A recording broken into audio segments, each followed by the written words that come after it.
Ma'am, may I come in? Yes, come in. কোয়েল,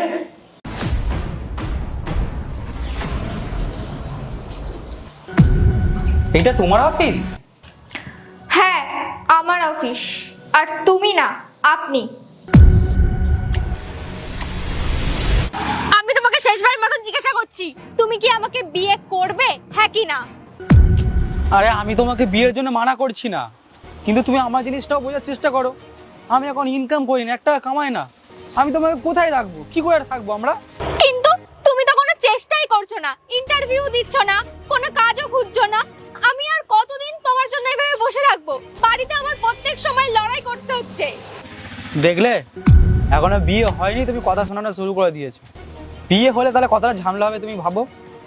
দেখো, আমি তোমাকে ভালোবাসি, আমি তোমাকেই বিয়ে করবো, কিন্তু আমাকে একটু সুযোগ দাও, একটু সময় দাও। এইরকম করলে আমি কিভাবে কাটাবো বলো তো সব কিছু? কোয়েল, কোয়েল, কোয়েল, কেমন আছো কোয়েল? ইন্টারভিউ শুরু করি।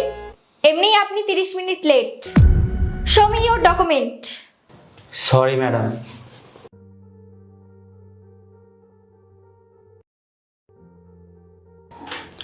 আমি জানি তুমি আমার উপর রাগ করে আছো। আমি তোমার সাথে কথা বলতে চাই, নিজের জন্য না, তোমার জন্য। বলুন, তাড়াতাড়ি বলুন, আমার মিটিং আছে।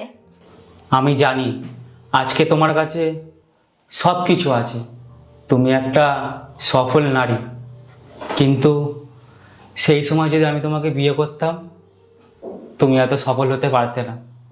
আমি সেই সময় কিচ্ছু করতাম না, আমি তোমাকে কি করে রাখতাম বলো?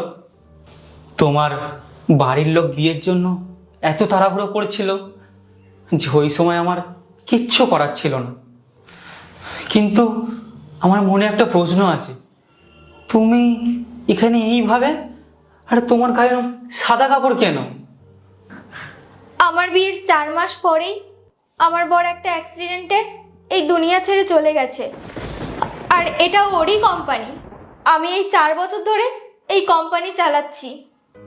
ছাড়ো, তুমি বলো, তুমি কেমন আছো? তোমার বউ কেমন আছে? আমি এখনো বিয়ে করিনি। তোমাকে হারানোর পরে আমি বুঝেছি তুমি আমার জন্য কতটা গুরুত্বপূর্ণ ছিলে। কোয়েল, তুমি যদি চাও আমি তোমাকে এখনো বিয়ে করতে পারি। কি কি বলছো তুমি? হ্যাঁ, হ্যাঁ, আমি এখনো তোমাকে ভালোবাসি। সমাজে কে কি বললো তাতে আমার কিচ্ছু যায় আসে না।